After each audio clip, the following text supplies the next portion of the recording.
Welcome to Tuesday's edition of Big Blue Kickoff Live here on Giants.com, the mobile app, as well as YouTube. He is Matt Citak. I'm Lance Medow with you for the next 60 minutes. It is presented by Cadillac, the official luxury vehicle of the New York Football Giants. Phone number, 201-939-4513. You could also hit us up on social media using hashtag GiantsChat. I am at Lance Medow, one word, last name, M-E-D-O-W. He is at Matt Citak, one word as well.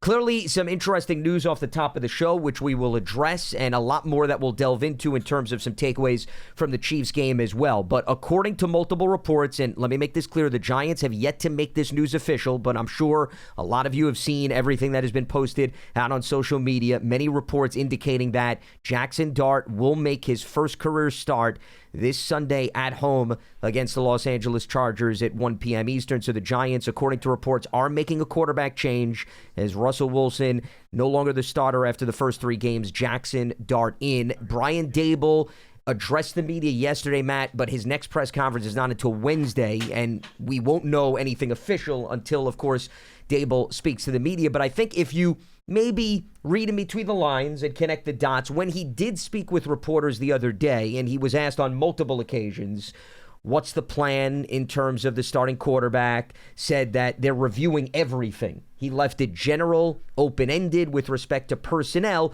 and that, once again, a little bit different, Matt, than maybe his response in the first 2 weeks. So that perhaps was opening the door a little bit more than we had seen previously, that there's a chance there could have been a change under center. Yeah, look, after the season opener, right after the game when Coach Daboll was speaking, the beat reporters basically asked him, you know, are you considering making a change? And right after that first game, he did the same sort of thing that he did this past Sunday night, which is he kind of left the door open a little bit.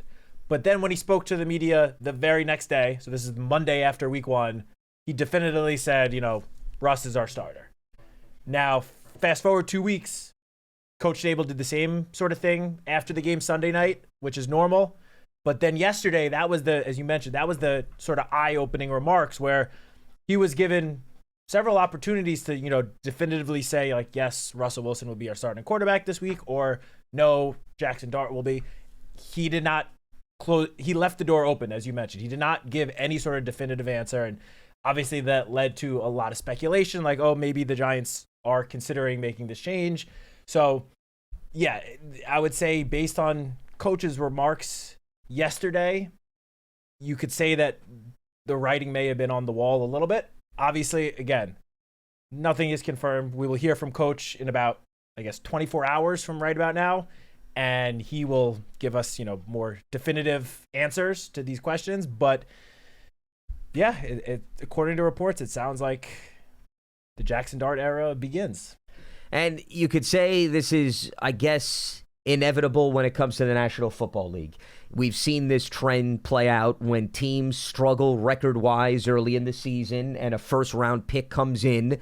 The quarterback, who's the younger of the two, tends to get on the field sooner rather than later. And we talked about a potential timeline, and even Brian Daboll was asked, and the approach was patience, developing, that he's got individual steps that he needs to check off. And he even gave a similar answer the other day when he was asked about Jackson Dart and how confident are you, in saying, hey, he's going through the motions, and in practice we have him run the scout team and this and that. And things sometimes get accelerated because of what develops based on the results on the field and so forth. I mean, we could go through so many other examples, Matt, that we've done in NFL history ever since the Giants drafted Jackson Dart. And there are many different young quarterbacks that have started immediately. There are others that got in midseason. There are some that waited till year 2 and year 3. And Mahomes has come up, coincidentally, because he was here the other night. And you had Kafka, who was with him in Kansas City, and he got in the very last game of his rookie season and then took over for Alex Smith the following year after they moved him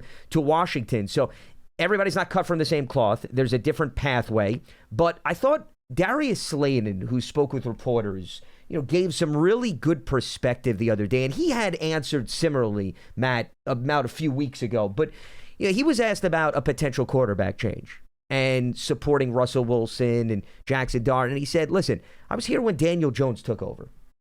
They were both rookies in 2019. And there's going to be a difference between 1 week between Daniel Jones, right, and Jackson Dart. Jones was thrown in to the fire in week 3 against the Bucs when Pat Shurmur was the head coach, replaced Eli Manning. So Dart, week 4.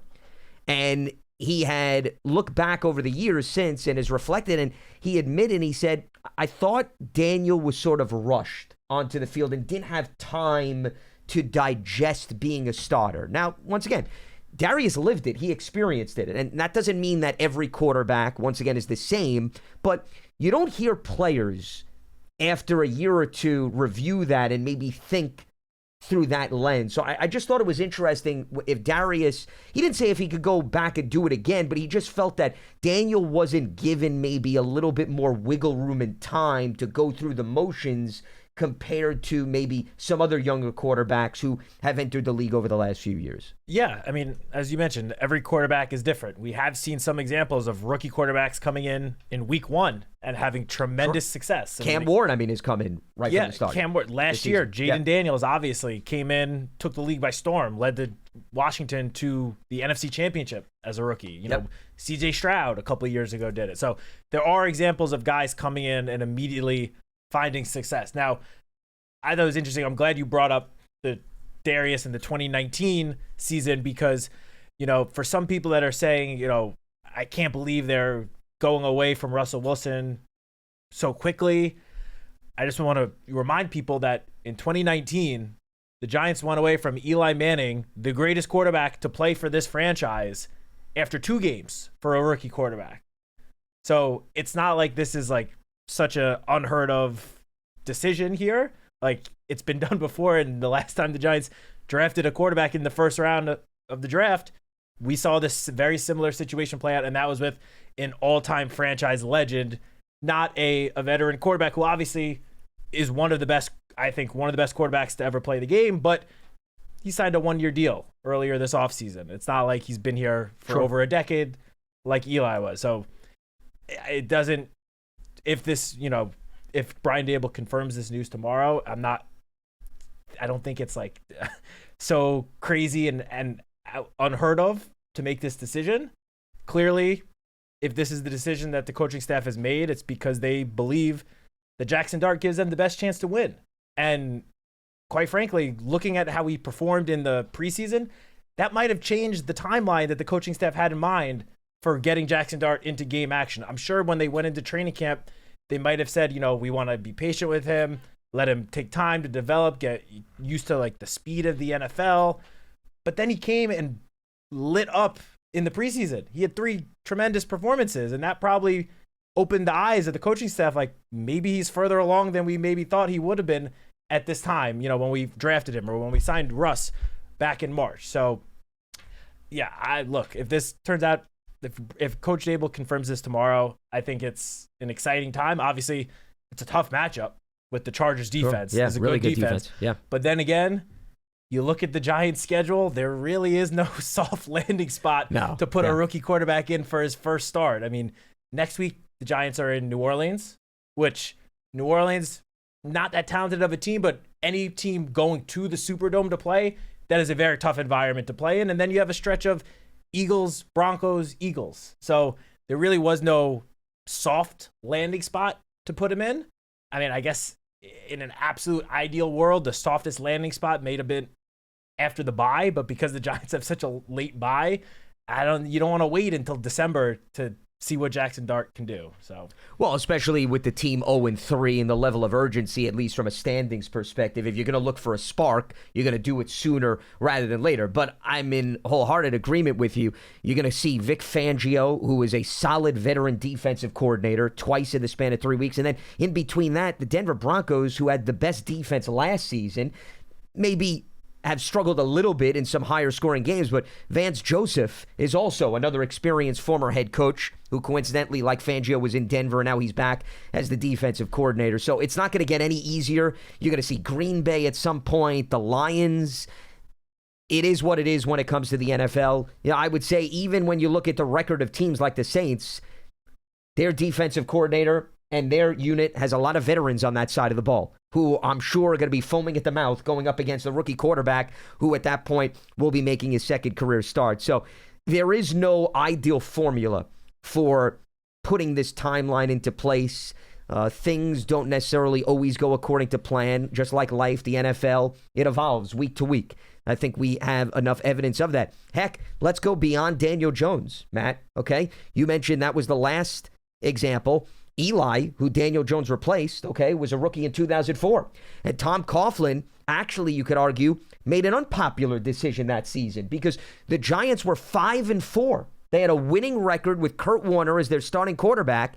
And at that point, he decided, I'm going to now switch gears to the rookie quarterback. And things didn't go smoothly record-wise. I mean, the team didn't make the playoffs that year, didn't finish with a winning record, but Tom felt at that point they needed to make a change and they needed to accelerate getting Eli on the field. So you've seen teams with winning records make the change, and we've seen a team with a losing record, and both under the umbrella of this franchise. So you really don't have to look outside the Giants organization in terms of the history of various different pathways for rookie quarterbacks. I think as you were hitting on, I think based on how Jackson Dart performed in the preseason and how quickly he seemed to get a feel for the offense and the rapport he built with his teammates, gave Brian Daboll and the coaching staff the confidence that maybe we can get him on the field sooner rather than later. But I'm going to go back to what Darius Slayton had to say. There's a distinct difference between the preseason and the regular season. For sure. Okay? It is a huge spectrum that you're talking about. And just because certain flashes and things went smoothly before the season started doesn't mean it's going to roll over. But Dart offers the Giants a bit of newness and something different also for the Chargers to have to account for, right? Because there's a lot of film out there of Russell Wilson. Yep. 3 games specifically. A lot of historical matchups that Harbaugh and his staff have well-documented film. Dart, you have a few preseason games, as you noted, Bat, but it's a little bit of a land of the unknown, and that always adds a bit of intrigue, I guess, to a matchup, and perhaps, something that the Giants can throw in an opponent that they were not afforded in the first 3 games. Yeah, and I think, something that people might be forgetting now, we spent all offseason, or at least I did, all offseason, training camp, even the preseason, saying that based on how the last 2 seasons have gone for the Giants, I don't know how many people necessarily expected the Giants to come in this year and, be Super Bowl contenders. Realistically, we all want and still want the team to make a jump, a step in the right direction. And I said for months, the most important thing to have Giants fans ending the season and this organization ending the season feeling like we are going in the right direction is Jackson Dart's development. So the fact, if Jackson Dart is out there this week, it clearly means that the coaching staff feels that he is ready to go out there. This isn't some desperation play, just throw the rookie out there. No, they think that Jackson Dart gives them the best chance to win the game on Sunday and every Sunday moving forward.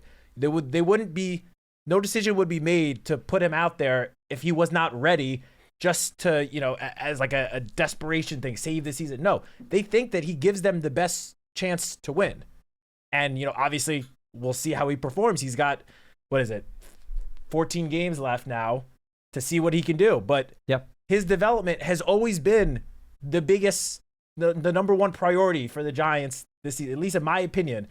It has always been, how does Jackson Dart develop as a rookie? If we end the season with, feeling like we are set at quarterback for the next decade plus, Jackson Dart is our guy. And I said this months ago, I don't care if we only win a couple of games. Like, that is what would leave us feeling like we are heading in the right direction, that we figured out a long-term solution to the most important position in all of sports. So now we're going to see, what the rookie can do. But clearly the coaching staff has a ton of confidence in him. Otherwise, they would not be putting him out there in week 4. Well, they also, I'm sure, feel, and this is just my own personal opinion, that at this point, given the struggles of the offense, that perhaps Dart's skill set and, once again, that newness factor that I was talking about, meaning not documented on film, could provide perhaps a bit of a spark. But, once again, tough defenses right out of the gate that he's going to have to solve. And I think the other thing that's important to understand, and I brought this up, Matt, on last Tuesday's show after the Cowboys game, that what they put forth on offense was a great development, right? Russell Wilson throwing for 450 yards, explosive plays, but don't expect that to now all of a sudden roll over to the Chiefs when Steve Spagnuolo runs a completely different defense than Matt Eberflus and has completely different personnel than what the Dallas secondary has to offer. And what happened? It was a big 180. So this idea that if you show flashes one week, that all of a sudden it could be easily pushing a button and it's going to come out the same way the following game. The NFL just doesn't operate. It doesn't work like that. And you can even look at other offenses that I could go through in the NFL this season. For example, the Minnesota Vikings looked a lot better this week against the Bengals than they did the previous week against the Atlanta Falcons. And I know it was a different quarterback with Carson Wentz, but Wentz didn't throw for 300 yards. They just looked a better team, and they went up against a team with a backup quarterback, and their defense had multiple takeaways. So the dynamics can flip-flop immensely from one week to another. And if you go back to Daniel Jones, he had that great game against the Bucs, right? In 2019. And he had that rushing touchdown to help propel the Giants to victory. And I thought Daniel Jones had a really good rookie year overall in comparison to the rest of his tenure, but every other game wasn't like that. They played the Vikings shortly after the Bucs, and Minnesota made it difficult. So I think anybody going into this, at least from a fan perspective, has to understand Dart's going to get on-field experience, which, to your point, is going to be great, especially with him being hopefully the plan in the long run. But he's a rookie quarterback, and there's a lot he hasn't seen, and there's a lot he has to learn on the fly now, and it's going to come 10 times faster than what the preseason and what practice those settings have to offer. And that's important to at least designate when you at least have a conversation of what realistically one man under center can do, I think, for the state of a team's offense is what I'm getting at. Yeah, and look, week 2, Russell Wilson against Dallas, there's no one's going to sit here and say that he was not fantastic in that game. But the Dallas Cowboys might have one of the worst defenses in the NFL. That's context, yeah. Take Micah Parsons out. They're currently down Deron Bland. There's just not a ton of talent on that Cowboys defense. Now, Russell Wilson, we all know going into the season, his biggest strength, and it has been for the last, recent years, has been the deep ball. And which we saw it against the Cowboys. The deep pass was fantastic. This past Sunday night against the Chiefs, Steve Spagnuolo, who I think we both agree, one of the best defensive coordinators in the NFL. He's obviously been the most successful defensive coordinator in NFL history in terms of Super Bowl championships. He took away the deep ball. The Chiefs ran split safety coverage, nearly 80% of Russ's dropbacks. That is the highest rate that any team has run it this season. And since Steve Spagnuolo took over as the Chiefs defensive coordinator, which was, I believe, was 2019, the third highest rate that he's run it in any game in a 6-7 season stretch.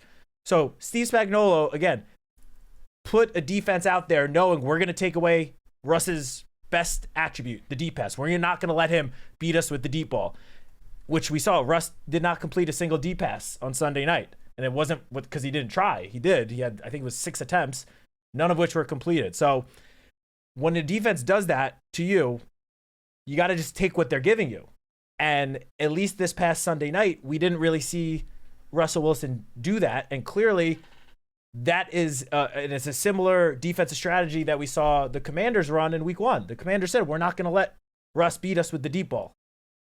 The Cowboys, I don't know what they were doing in week 2, but they allowed that to happen. Major issues. Yeah. Clearly, the Giants coaching staff believes that Jackson Dart is going to be more capable of taking what the defense gives him. Because obviously, Jackson can throw the deep ball, but his game doesn't center around connecting on those deep passes like Russell Wilson's kind of does at this point of his illustrious NFL career.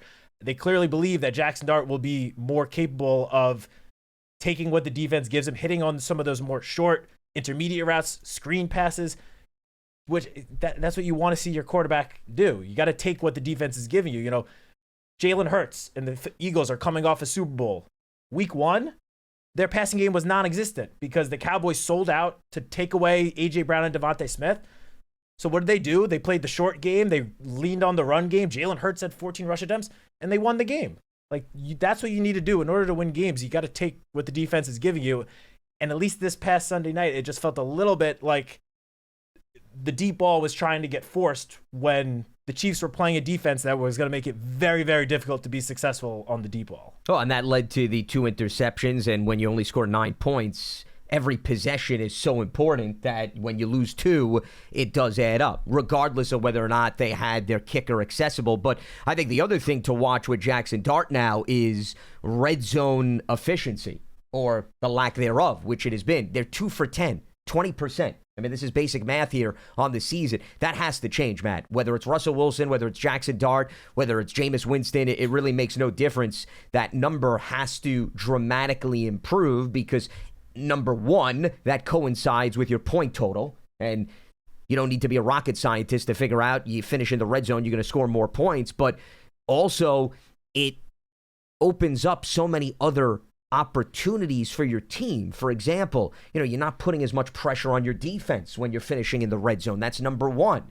And, you're not turning it over on downs to maybe give the opposition a position to do something aggressive or dig deep into their bag of tricks. So red zone efficiency, I would say, hits on so many other facets of a team. And, that's the one area that Jackson Dart is going to have to tackle with the rest of the offense, of course, to improve against a really good Chargers defense that is led by Jesse Minter, who came over with Harbaugh from Michigan. And I know we're going to get into the Chargers as the week progresses, but, I mean, if you just look at their first 3 games, and coincidentally, they've played all division rivals, and they're 3-0. They held the Chiefs to 21, the Raiders only scored 9, and the Broncos 20. So, I mean, just based on point tally, and they're starting to run the football much more effectively with Hampton, who's now going to be their number 1 back, with Najee Harris being out for the season with a torn Achilles, and Justin Herbert, we know, is an extremely polished quarterback. So this is going to be quite the challenge, but he'll make his debut, I think, also, interestingly, at home in front of the crowd at MetLife Stadium. And I think that, from a confidence standpoint, doesn't hurt.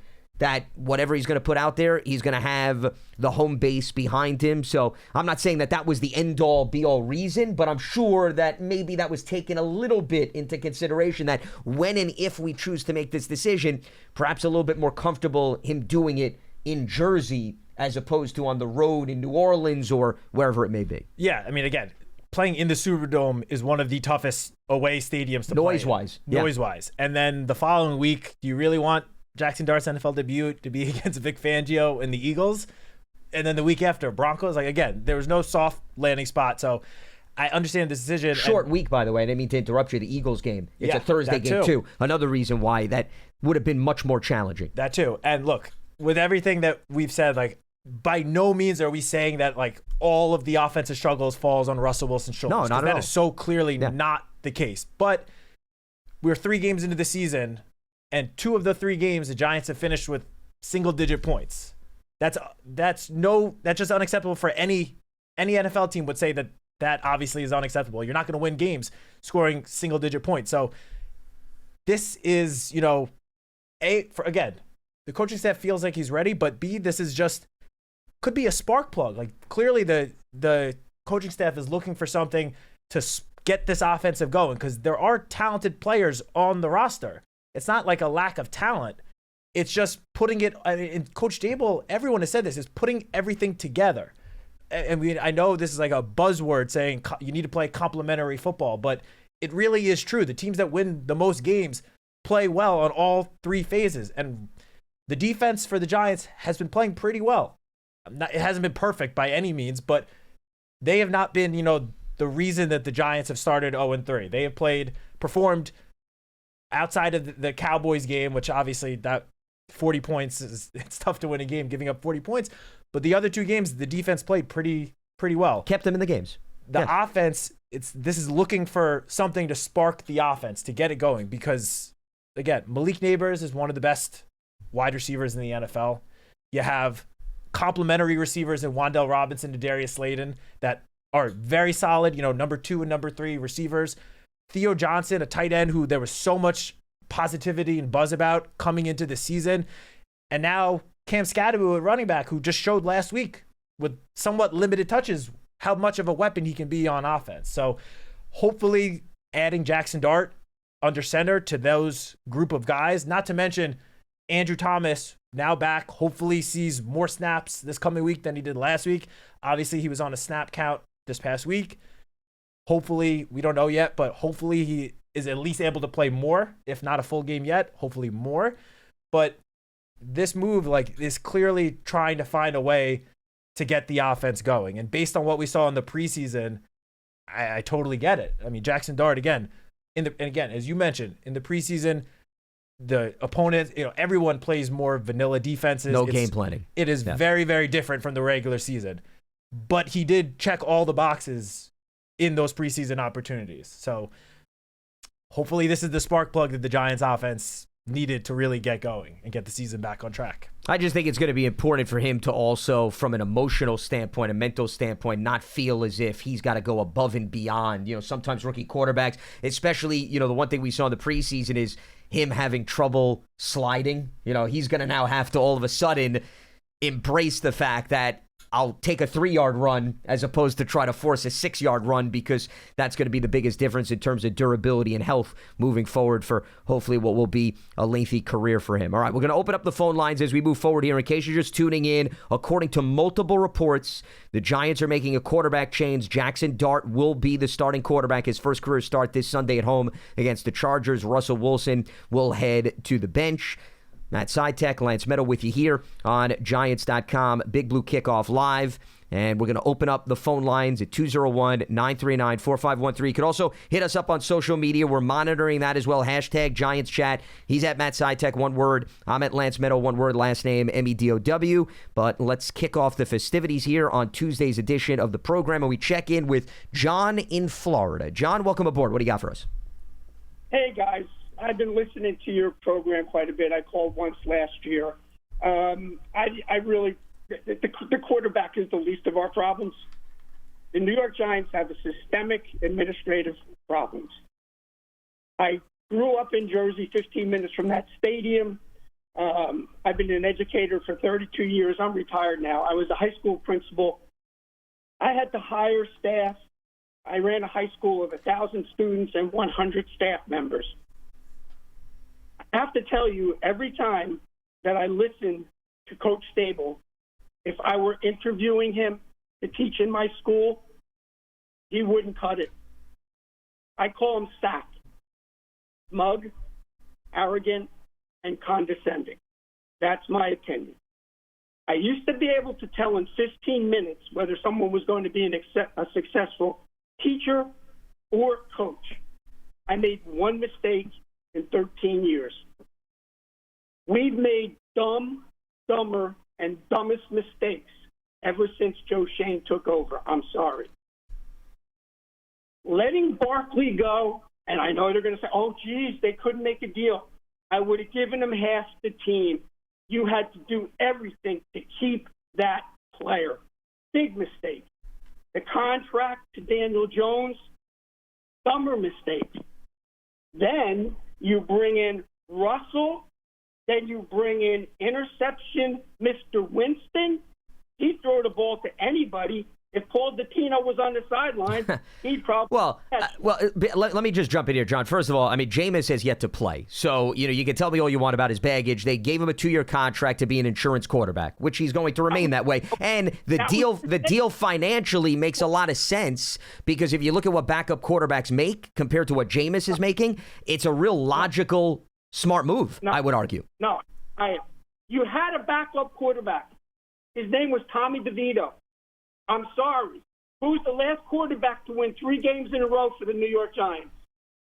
Well, I mean, that's a small sample size. In fairness, John, you're judging it based on a very small sample size. And, I mean, Tommy DeVito, once again, had his opportunity, and the offense didn't necessarily light up the scoreboard. You knew they were going to revamp and go in a different direction based on the results of a year ago. I mean, I don't think that's a surprising development when you evaluate everything. Who's the only one? We've only won 2 primetime games out of 23 night games.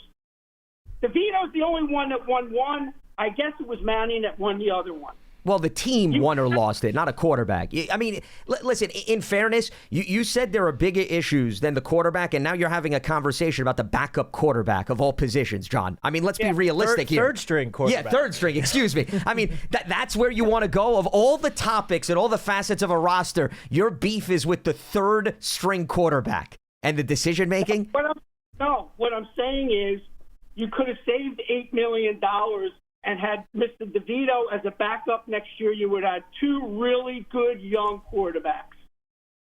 And when John Mara stood there and said, I won't be able to sleep at night if he goes to the Eagles, he should have fired him right there. Well, I mean, once again, we could cry over past situations till we're blue in the face. I really don't think it's going to do much of anything, John. I appreciate the phone call. I mean, I think we've revisited the Saquon Barkley topic. We don't need to do it all over again. I think another important element here, and if you want to weigh in, Matt, on this is, Barkley has benefited immensely from the personnel around him in Philadelphia.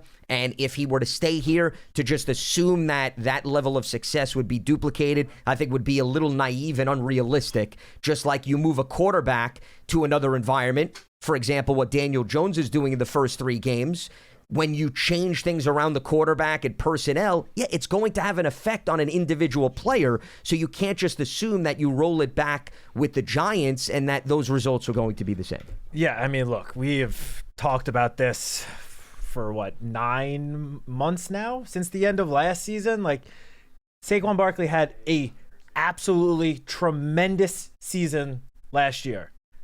Obviously helped win the Super Bowl for the Eagles, playing behind the best offensive line in the NFL. And we saw Saquon for 6 years here playing behind not the greatest offensive lines, and he had some success. His rookie year was fantastic, but the last 5 years, he wasn't able to do what he did in Philly because he didn't have that playing behind that offensive line, playing with the dual threat of Jalen Hurts at quarterback. Like, that played a very big part in Saquon having the tremendous season that he had. And that's not taking anything away from him. He's a fantastic running back and one of the best running backs in the NFL. But just to say the Giants should have re-signed him because he would have done the same thing here that's just a naive mindset to have.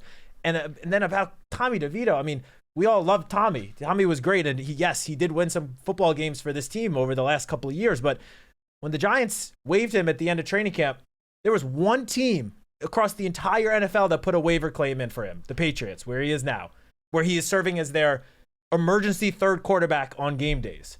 So to be so up in arms about bringing in an established veteran quarterback who's been in the NFL for a decade, who you signed him to a 2-year deal with the mindset of he's probably going to be Jackson Dart's backup in 2026, when you want a veteran experienced guy who has a lot of playing experience under his belt, to be so up in arms about that decision, that kind of baffles me. Look, we love Tommy.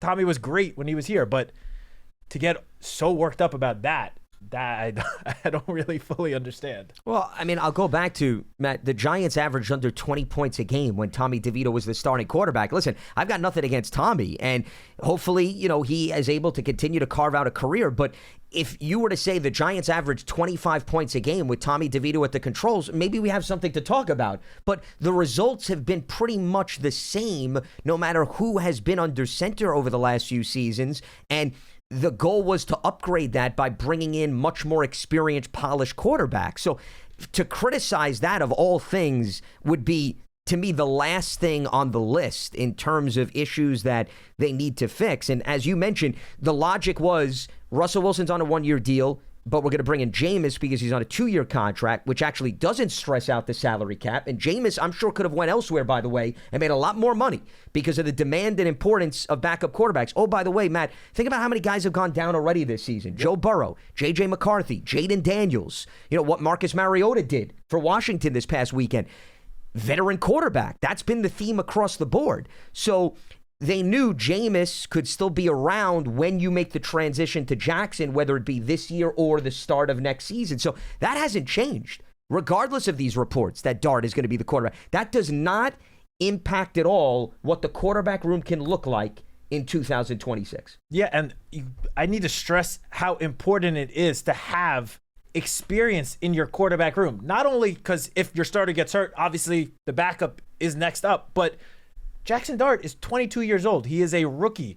He now has and all 3 or even 4, going back to the training camp with Tommy DeVito, all the quarterbacks spoke about how close-knit the quarterback room was and how they would all bounce ideas off each other. say like what one person saw on film, point it out, help the other ones out.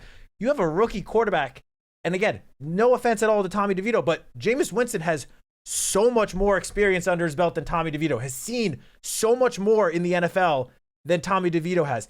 Was the backup to Drew Brees, one of the greatest quarterbacks of all time. If you don't think that has an effect on your rookie quarterback's development and could potentially benefit him over an undrafted rookie who's been in the league for this is his third season and has won a handful of games, but has only been here, I don't know what to tell you. Like, there is clearly more than just what Jameis brings on the field that went behind the signing to bring him in to mentor Jackson Dart. And Jackson has spoken at length multiple times since the start of training camp about how important Russ and Jameis have both been for his early development. And that's only going to get more and more important now that he is going to be QB1 moving forward, because he's going to see things that he's never seen before, that both Jameis and Russ have seen a lot of because they've been in the league for over a decade now. So you need to have experience in your quarterback room. You don't want to have 3 guys on rookie contracts in your quarterback room. That's not the recipe for a good experienced quarterback room. It's just not. Now, Tommy did know the system, so there was value in that, but Jameis has started 87 games. Tommy DeVito has started 8. And I'll let our listeners and viewers do the math. I think there's quite a disparity between both of those. As you are watching and listening to Big Blue Kickoff live here from our Giants podcast studio presented by Hackensack Meridian Health, keep getting better. Lance Medow, Matt Citak with you. Let's head back to the phone lines. We check in with David in North Carolina. David, welcome aboard. What do you got for us? Oh, boy. Well, sorry, gentlemen. Don't mean to piggyback off that last caller, and maybe I can make a little bit better argument than that gentleman did. No offense. Going to try to do this quickly because I know people are passionate about what's going on right now. Let me read off these rankings for you and take a guess who the mysterious person is. 29th in the league, 31st in the league, 20th in the league, 32nd in the league, 20th in the league, 30th in the league, and 31st in the league in offense. Are you talking about a team or an individual quarterback with those rankings? An individual coordinator. An individual coordinator with respect to this season through the first 3 games? No, sir. Those are various seasons that he was the offensive coordinator.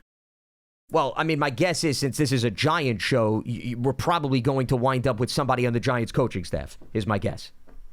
Ding, ding, ding, ding, Mr. Brian Daboll. Yes, that is correct. So outside of the years of Josh Allen, this supposedly offensive guru that, I mean, let's face it, me, Wilson, Charlie, and Maine, and with a little help of Coach Marvin, could have developed Josh Allen. This guy is not an offensive guru. What do we hang our hat on? What would you say is something that the Brian Daboll offense does really well? It certainly doesn't run the ball well. It certainly doesn't establish the run well. Okay, we know he's more of a pass-oriented coach. You mean to tell me, I don't care what defense Steve Spagnuolo was employing, you mean to tell me you can't run a bubble screen or some kind of drag route to get Malik Neighbors the ball? I'm not talking about a 10-catch, 250-yard performance. This guy couldn't coordinate an offense to score 20 points more than once a season if he wanted to. It's a joke. And I know John Mara doesn't listen to the show, but let me give another little inside secret to Giants fans. If you think the quarterback is going to solve it, and you guys just laid it out perfectly with the various quarterbacks that can't score more than 10 points a game, it's not going to happen. There's a few guys that the tide raises all the boats, right? Off the top of my head, Josh Allen, Patrick Mahomes, Lamar Jackson. Yeah, well, I mean, those are elite quarterbacks, though, you're naming, David, and that's why Matt and I earlier in the show. The personnel changes. Sure. The personnel changes, and those guys can elevate the team to what, 8, 9, 10 wins or more. Well, if the Giants are expecting to land that type of quarterback and it changed the face of the franchise, not only is it hard to draft a franchise quarterback, it's 10 times harder to draft a quarterback of that caliber. And that's what it seems like we're waiting on, is this magical character to come in here and fix everything. I can't believe John Mara is going to let Brian Daboll get his hands on Jackson Dart and ruin him like he's ruined everything else when it comes. Maybe Brian Daboll is a great quarterback coach. He's not an offensive coordinator, and he's certainly not a head coach. All right, David. The team was out of shape in Dallas. Instead of running a training camp, we have Club Med Daboll. You know, it's obvious this team's not prepared to play on Sunday, and I don't know what else we got to see it. All right, David, we'll let you go on that note. Appreciate the phone call. I think Matt and I made it very clear off the top of the show, in case you're just tuning in, that you have to be realistic that Jackson Dart is not putting on a cape, and he's not waving a magic wand, and he's going to fix everything on offense. I think that would be a naive perspective. I think what we were getting at is the mindset is they have seen enough at this point. They're confident that what he has shown progression-wise in the preseason and behind closed doors in the film room gives them confidence that they can put him on the field, he can operate the system, and that they can get a better look at him within the setting of the regular season, which is a little bit sooner than probably everybody else had anticipated. But I think that's more of the logic. I mean, the idea that now the Giants offense is going to score 30 points a game, I don't think anybody realistically is anticipating that, Matt. I think it's more of, can Dart provide something that is different from Russell Wilson, and can they help him grow now in a regular season setting? That's what it comes down to. And, I mean, as far as the point about, Daboll and getting his hands on a quarterback, I mean, Daboll and Joe Shane, they put the time and effort in the scouting team to invest in Jackson Dart and bring him in. So, I mean, it is logical that they would then want to see something come to fruition on the football field under those circumstances. Yeah, look, no one is expecting Jackson Dart to step onto the field Sunday and all of a sudden play like MVP Josh Allen. No one is expecting that. I mean, first of all, just look at what Josh Allen did in his rookie year compared to what he's doing now. It's night and day different. Yeah, he had no offensive line, by the way, his rookie year. Yeah, no one's expecting Jackson Dart to do that. But clearly the coaching staff feels like Jackson Dart is more capable of running the offense that the Giants want to run on a weekly basis than Russell Wilson. Let's not forget, Russell Wilson obviously has had a tremendous career, still is a great deep ball passer, but at 36-year-old, despite his little bit of running that he has done, he's not exactly a mobile quarterback. He has rushed a little bit through the first 3 games, no doubt about it, but I don't think anyone's going to argue that Jackson Dart is a much more mobile quarterback than Russell Wilson. All you got to do is go back, and I'm cautious making this comparison, but I'm just saying 2022 and Brian Daboll's first season here, Daniel Jones, while his numbers did not light up the box score, ran the offense so efficiently. He had the lowest interception percentage in the NFL. Yes, he only threw 14 touchdown passes, but he also rushed for 700 yards and another 7 touchdowns. That sort of offense with maybe a little bit more explosiveness, because I think obviously the coaching staff must have confidence in Jackson Dart's ability to throw the ball and to hit his receivers accurately. But that, I feel like, is the sort of offense that the coaching staff is probably looking to try to remake now with Jackson Dart under center, which you couldn't really do with Russell Wilson because he doesn't offer that rushing threat like Daniel Jones did in 2022. Jackson Dart, on the other hand, has already shown he is very capable of running with the football, maybe even a little too much where, obviously we want him to obviously slide and not take so many hits. But we kind of said the same thing with Daniel Jones rushing a couple of years ago where he was doing the same sort of thing. We wanted him to get down. So I think this move is because they think that Jackson Dart has a better chance of running the offense that the coaching staff wants to run and more efficiently than Russell Wilson has. Because, I mean, we've seen Jackson Dart go out there for a couple of plays in the last 2 games, all of which were read options. Yep.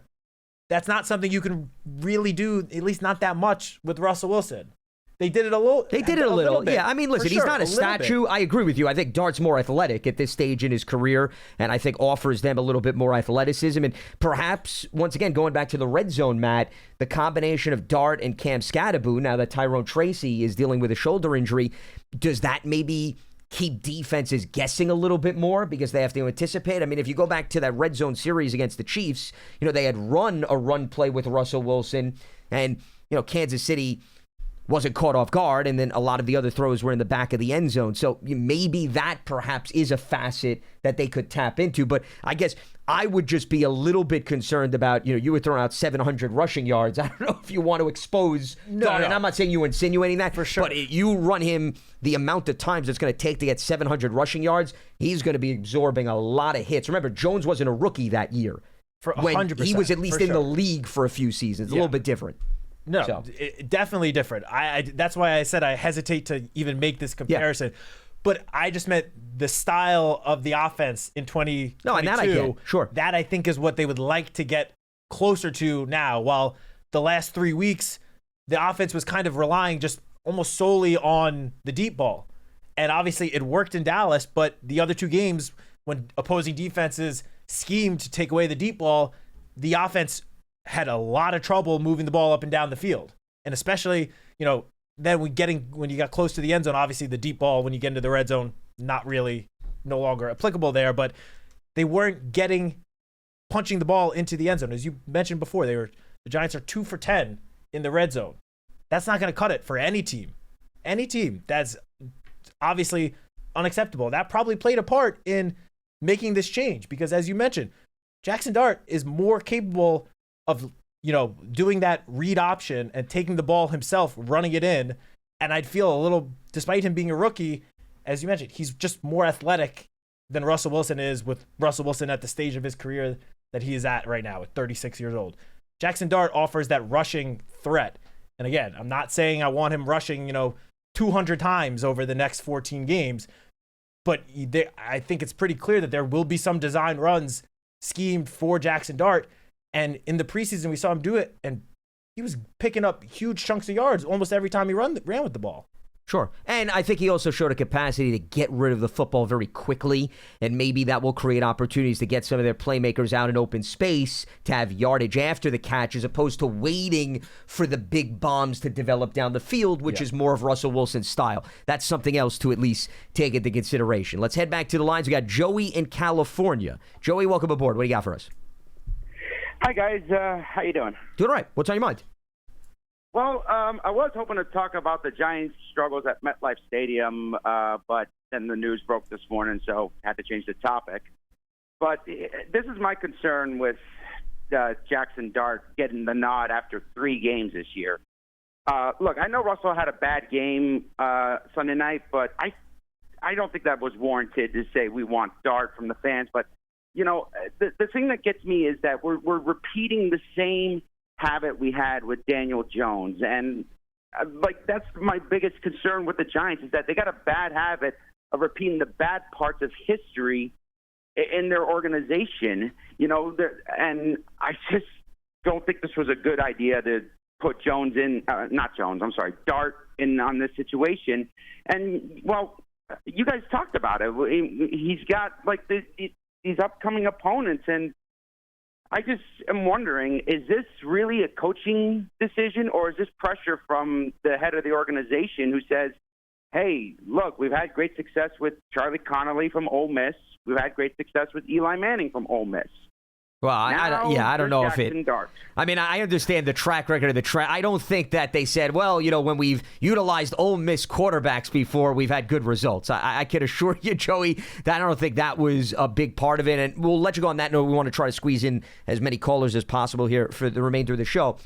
I think when I said at the top of the show that, quarterbacks have taken various different paths, the one common element, and I'm not saying that this was what Brian Daboll was thinking, but there is a level of urgency, I think, with any coach when you draft a quarterback, specifically in the first round, that, you want to now see what you can do with, right, what a new toy is, basically. If you give a kid a toy, right, kid's not going to then throw the toy to the side, assuming that, it's a toy that they love. They're going to want to play with it, and they're going to want to play with it religiously, okay? So it's no different. You give a quarterback coach, an offensive coordinator, a toy / a young, new, up-and-coming quarterback, more often than not, they want to get their hands on that player, and they want to see what they can create.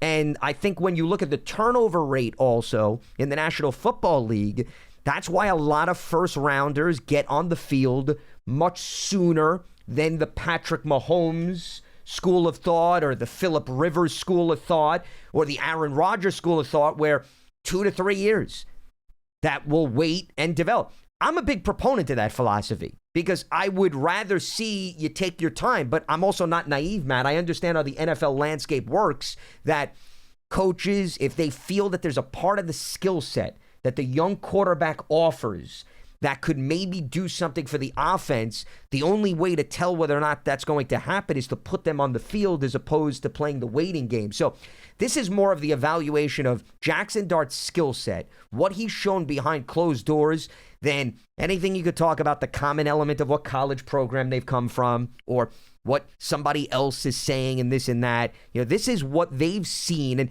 Dable's given even some breadcrumbs over the last few weeks about what has impressed them. I mean, I think one of the questions after the preseason ended, they were asking, remember, Matt, Brian Dable about, well, what are you going to do with Dart? What's going to be the process now? And he was also presented a question about what jumped out to him about the preseason and spoke very highly about his decision-making, getting rid of the football very quickly, utilizing athleticism, studying habits and so forth. So I just think a lot of that impressed them little by little as they went through the early stages of camp as well as the preseason into what they're seeing through the first 3 games of the regular season. Yeah, look, he's only taken a handful of snaps in a regular season game. We are all acknowledging that. He has not done actually really anything in an actual game yet. Everything we've obviously seen has been training camp, preseason, behind the scenes, off the field, which is all great. But the coaching staff has made it very clear he has checked every single box so far. Every single box. He has been so impressive. I don't think there's more he could have done since he stepped foot in this building at the end of April to, give the coaching staff confidence that he's ready to go out there. And, I spent all offseason, I spent training camp, even the preseason when Jackson Dart was lighting up the preseason opponents. I was saying, in an ideal world, Jackson Dart barely plays this year. Or he plays at the very end of the season because the Giants are winning games behind Russell Wilson playing great. But we're 3 weeks in, and the Giants have yet to win a game. They're 0-3. And again, 2 of those games were single-digit points on offense. Clearly, a change was needed to something to get this going. It's not to just, quote-unquote, save the season. It's to simply just start winning football games. We all want the Giants to start winning football games. And I said this before, and I'll continue saying it. Clearly, the coaching staff believes that right now, Jackson Dart gives them the best chance to win football games. And at the end of the day, isn't that what all of us want? We want the Giants to start winning games. So again, there's no, and I'm seeing just some comments in the YouTube chat about, this matchup and stuff. There was no good play. Yeah. We said this before. We talked about this earlier with the schedule. The most logical place in terms of matchups, opponent matchups, would have been that little stretch after the bye week, because then you have Washington, Minnesota, which Brian Flores is a tough matchup, but then Raiders and Cowboys. But at the same time, you want to wait until the very last 4 games of the season to put the rookie out there when the offense is not performing up to the level that it should be? No, you can't wait that long. And it's not in terms of just saving the season. It's what is the point then of having the rookie continue to ride the bench for another few months if you feel that he's ready to go out there and lead the offense? This also gives them an opportunity. You talked about you wait till week 15. Not to say that you hope anybody gets hurt, but over the toll of a season, guys are going to be lost. And I think you want to maybe try to evaluate Jackson Dart with as many of your key pieces healthy and on the field. Andrew Thomas is just coming back, so we'll have the benefit of the anchor at left tackle. Those are other things that you can't just dismiss. One of the worst things you could do for a rookie quarterback is throw him in there with an injury-plagued team and expect him all of a sudden to go crazy. So, that's another, I think, element in play. Let's head back to lines. We got Chris in Colorado. Chris, welcome to Big Blue Kickoff Live. What do you got for us? Hey, how's it going, Lance and Matt? How you guys doing? It's actually Chris Jen, but Chris Jen. Okay. Christian. Yes, we cut off a little bit of your name. Our apologies. How you doing? Yes. Oh, okay. No worries. I appreciate you guys having me on. I guess compared to all the other callers, I guess I'm a more of a optimistic Giants fan. I'm actually excited about the move. I think it was definitely needed. Giants obviously haven't been playing good, 0-3. Aside from the Dallas game, our offense has been pretty much non-existent. Any pretty much consists of downfield throws, chucking the ball downfield, or check downs, or nothing really in the middle of the field, aside from like the Wandale catch, towards the end of the game last week. But I just didn't think Russ had it anymore. He's making questionable throws. Like I said, he's kind of limited in his tools. We kind of know what we're going to get out of Russell Wilson, throughout his career. And, I think the change was needed. Jackson Dart, gives us that element, that you guys were, alluding to with the rushing ability. I think he's going to be, trying to attack the middle of the field more, which, like I said, I feel like we've been lacking in that department. I haven't seen, too many Malik Neighbors slants, where he takes it, 25 yards downfield. Haven't really seen, those burst plays aside from the deep balls, which we all knew that Russell was, good at that. But, I'm excited. I don't know about you guys, but, I think it was needed. I'm not thinking over here that Jackson is going to, lead us to, the playoffs and the Super Bowl. That's not, but it was needed. He needs to get the growth. I think the reps are going to be super valuable, especially, with the teams we are going to be playing. He's going to be seeing good defenses. I know that scares a lot of people, but, like you guys were saying, we got Andrew Thomas back. Offensive line, I think has been playing, pretty decent, pretty good. We haven't been, allowing a lot of sacks. It hasn't been, our line giving up a bunch of sacks. It's been, Russell Wilson escaping, clean pockets is what I've been seeing. I've seen a couple plays the other day where he's just running out of a clean pocket. And, I don't think Jackson Dart is going to do that. I think he's, we've seen kind of in the preseason games that he's willing to stand in there and fire the ball downfield. And I think that's, what we need. We got Malik Neighbors. He's got a star receiver. Line, is playing all right. We got Gadaboo, going out there, giving it his all, and I think he's set up in a decent position, to go out there and then have a fair chance, and show us what he's got. That's all we can ask for. Well, right? And that's how you got to look at it, Christian, and appreciate the phone call. I think, what Matt and I were talking about is we could sit here and analyze the schedule, and I really don't think there's a stretch that is ideal, no matter how you spin it. So you have to look at it at the environment of the team, what's around him, and does it at least put him in a position where he can at least be successful and try to duplicate what he put forth in the preseason.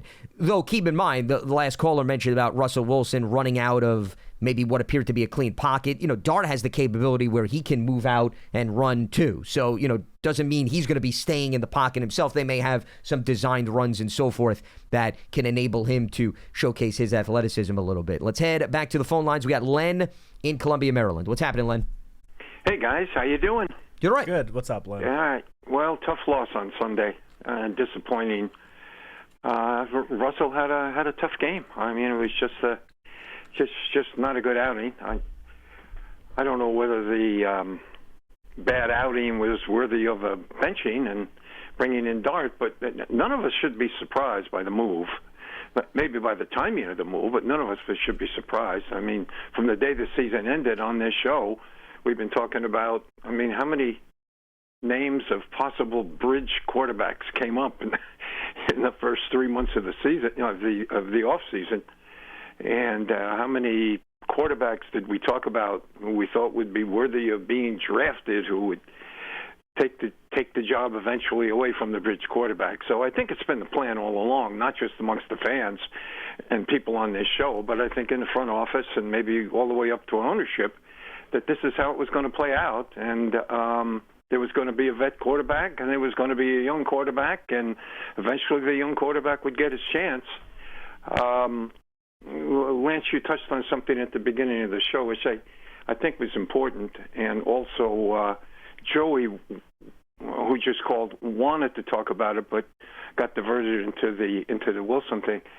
Lance, I don't know if you were there on Sunday night. Matt, you were probably in the stadium. Were you in the stadium, Matt? Yeah, I'm in the press box for every home game. Yeah. That was, the cheers for Dart were pretty half-hearted. Wasn't anything monumental. I'm not sure where Joey was coming from with that. The fans are down. That was a crowd that had no enthusiasm. That's the way I read it. There was very little juice in the stands. In fact, there was probably more juice for the in-between music, big boards showing things, Eli throwing passes into in the competition. I mean, it seemed to be more excitement about that than the game itself. It was really pretty lackluster, and I think this will be a little spark for the team, maybe, and a little spark in the stands. And the more you think about it, Lance, I think doing it at home is probably a good idea. Sure. Well, I mean, once again, I don't think that was, I don't think that was the main reason behind it. Listen, one of the things you haven't talked about today, and I think was pretty important with regard to last Sunday,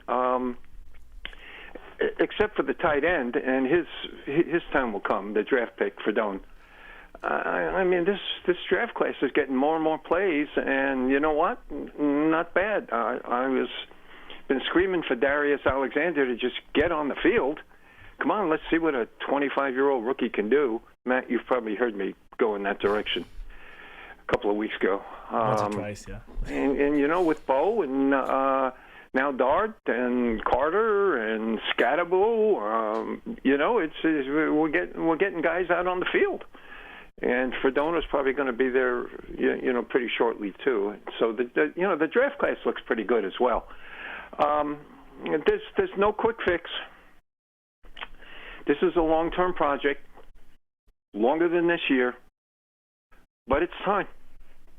Got to get it started. Well, listen, quarterbacks, and Len, we'll let you go on that note. Appreciate the phone call. If you look at the percentage in recent history, and I actually, Matt, before we wrap up, I've got a CBS Sports article, which I always reference. This was written in 2023. It's got a great breakdown. I may even tweet it out at some point, where it lists when first-round quarterbacks started. Whether it was right away, weeks 2 through 8, weeks 9 through 16, year 2, year 3, year 4. Yep. And I'm not going to read through every name, but, I mean, you could see my computer. This is the column on the left for right away, and look at how long it goes. And in terms of, and look at the other names on that and list. The other columns, notice, have ended, okay? And you're talking about the percentages point to when you draft a first-round quarterback, they get on the field sooner rather than later. I mean, that's just the reality of life in the National Football League. So, yes, to the last caller's point, not a stunning development, even based on the hypotheticals that we talked about throughout the offseason,